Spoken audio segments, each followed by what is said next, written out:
சற்று முன் வெளியான தகவல் ரேஷன் அட்டைக்கு முக்கியமான தகவல் வெளியுள்ளது. அது என்னன்னு சொல்ல பார்க்க போறோம். நீங்க நம்ம சேனல் சப்ஸ்கிரைப் பண்ணாம இருந்தீங்கன்னா மறக்காம லைக் பண்ணிக்கோங்க, சப்ஸ்கிரைப் பண்ணிக்கோங்க. உங்க வீடியோக்குள்ள போகலாம். தற்போது நியாய விலைக் கடைகளில் கிடைக்கும் பொருட்களை வாங்குவதற்கு அனைவரும் ஸ்மார்ட் கார்டுகளை பயன்படுத்தி வருகின்றன.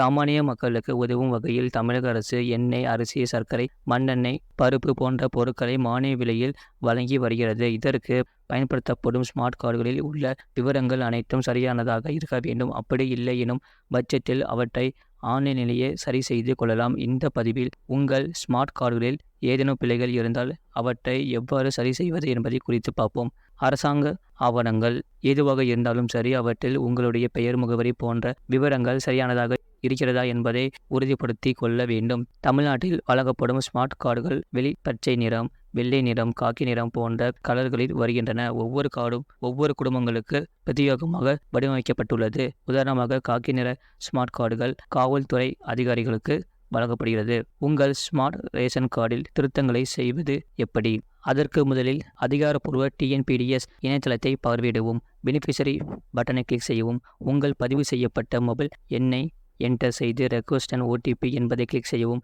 உங்கள் மொபைல் நம்பருக்கு அனுப்பப்பட்ட OTPயை என்டர் செய்யவும். உங்கள் சுய விவரம் திறக்கப்படும். அதில் ஸ்மார்ட் கார்டு டீட்டெயில் என்ற பட்டனை கிளிக் செய்யவும். விரும்பிய விவரங்களை திருத்தவும். அப்ரூவல் பட்டனை கிளிக் செய்யவும். புதிய PDF-ஐ சேவ் செய்யவும். மேலே கூறப்பட்டுள்ள ஸ்டெப்ஸ்களை பயன்படுத்தி ஸ்மார்ட் ரேஷன் கார்டுகளில் திருத்தங்களை செய்து கொள்ளலாம். இது போன்ற செய்திகளை உடனுக்குடன் அறிந்து கொள்ள மறக்காம சேனலை சப்ஸ்கிரைப் செய்யுங்கள். மற்றவர்களை தெரியப்படுத்த ஷேர் செய்யுங்கள்.